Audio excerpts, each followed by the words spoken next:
अध्यक्ष पूज्य गुरुजन वर्ग येथे जमलेल्या माझ्या बालमित्रांनो, मी आज तुम्हाला स्वातंत्र्य दिनाविषयी 2 शब्द बोलणार आहे. ते तुम्ही शांतचित्ताने ऐकून घ्यावे अशी माझी नम्र विनंती. पानी न हो तो आंखें किस काम की, पानी न हो तो आंखें किस काम की, आंसू न हो तो पानी न हो तो नदियाँ किस काम की, आंसू न हो तो आंखें किस काम की, दिल न हो तो धड़कन किस काम की, अगर हम वतन के काम ना आए तो ये जिंदगी किस काम की, ये जिंदगी किस काम की. उजळली आज प्रजासत्ताक दिनाची मंगलमय प्रभात. देशभक्ती देशप्रेम संचारले आजच्या चराचरात. भारत मातेला वंदन करून सुरुवात करते मी माझ्या भाषणास. कित्येक लढाया लढून, कित्येक बलिदाने देऊन, कित्येक लढाया लढून, कित्येक बलिदाने देऊन अखेरीस स्वातंत्र्य आपल्या पदरात पडले. स्वातंत्र्य या शब्दाचा अर्थ फक्त तीच व्यक्ती समजू शकते जिने पारतंत्र्य पाहिले असेल आणि गुलामगिरीत राहिला असेल. स्वातंत्र्याची मौल्यवानी शब्दात सांगता येणार नाही.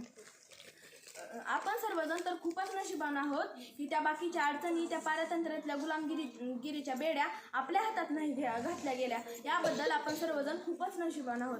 भारत, हिंदुस्तान, इंडिया ही नावं नुसती तोंडावर जरी आली ना तरी असं रक्त सरसाळायला लागतं. तो तिरंगा जेव्हा आपल्यासमोर फडकत असतो ना तेव्हा आपली मान अभिमानाने उंचावते आणि तेव्हा भारतातील प्रत्येकाच्या मनातील ती देशभक्ती, ती भावना, तो आदर्श पाहण्यासारखाच असतो. किसी ने कहा है कि हम अपनी जान की दुश्मन को भी अपनी जान देते हैं, कि हम अपनी जान की दुश्मन को भी अपनी जान देते हैं. मोहब्बत की इसी मिट्टी को ही हिंदुस्तान कहते हैं, मोहब्बत की इसी मिट्टी को ही हिंदुस्तान कहते हैं. जो दुनिया में दिखाई दे उसे कहते हैं खामोशी, जो दुनिया में दिखाई दे उसे कहते हैं खामोशी, जो आंखों में दिखाई दे उसे तूफान कहते हैं, जो आंखों में दिखाई दे उसे तूफान कहते हैं. और ऐसा एक ही देश है जिसमें मेहमानों को भी भगवान कहते हैं, जिसमें मेहमानों को भी भगवान कहते हैं. मित्रांनो, आपल्या भारताला सोनेकी चिडिया म्हटलं जातं. का बरं? कारण आपल्या भारतासारखा शेतीप्रधान, कृषीप्रधान देश कोणताच नाही आणि त्या काळी तरी नव्हता हो. म्हणूनच आपल्या भारताबाहेर इंग्रजांना पावलं टाकताना त्रास झाला असावा. 1857ला सुरू झालेला स्वातंत्र्य संग्राम, स्वातंत्र्य यज्ञ शेवटी 15 ऑगस्ट 1947 रोजी शांत झाला आणि 26 जानेवारी 1950ला आपला भारत देश प्रजासत्ताक झाला. जरी आपला भारत देश प्रजासत्ताक झाला असला तरी कोणापासून? या भारतावर राज्य करणाऱ्या इंग्रजांपासून. पण धर्मभेदापासून नाही, जातीभेदापासून नाही. पण ते कार्य तर अजूनही चालूच आहे. कित्येक समाजसुधारकांनी, नेत्यांनी किती प्रयत्न केले या स्वतंत्र भारताच्या सुराज्यात म्हणण्यासाठी. पण खंत या गोष्टीची वाटते की ते कार्य अजूनही पूर्णत्वास आले नाही. या हवी तशी प्रगती, तो हवा तसा स्वप्नातला भारत आजही आपल्याला बघायला मिळत नाही. मित्रांनो, पूर्वी ना इनामापेक्षा इमान हा शब्द भारतीयांसाठी महत्त्वाचा होता.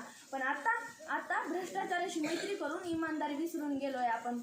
या भारताच्या सूर्याला गुन्हेगारीचं ग्रहण लागतं. आणि मित्रांनो, राष्ट्रभक्त होणं काही सोपं नाही. राष्ट्रभक्त होतं ते राष्ट्र उभारणीच्या भावनेने, राष्ट्रभक्त होतं ते बंधुत्वाच्या भावनेने, राष्ट्रभक्त होतं ते देशासाठी केलेल्या प्रत्येक प्रयत्नाने, राष्ट्रभक्त होतं ते कर्तव्यनिष्ठतेने, राष्ट्रभक्त होतं ते फक्त आणि फक्त इमानदारीने. मित्रांनो, जरा स्वतःला प्रश्न विचारून बघा, हे गुण आहेत आपल्यात? हे सगळं केलंय आपण ह्या देशाचे देशभविष्य उज्ज्वल करण्यासाठी कार्यरत असणारे हे शिक्षक हे आहेत देशभक्त.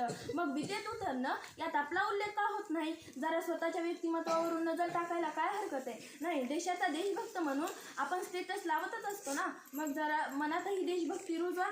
ज्या दिवशी या देशाची युवा पिढी सुसज्ज होईल त्या दिवशी भारत खऱ्या अर्थाने स्वतंत्र होईल.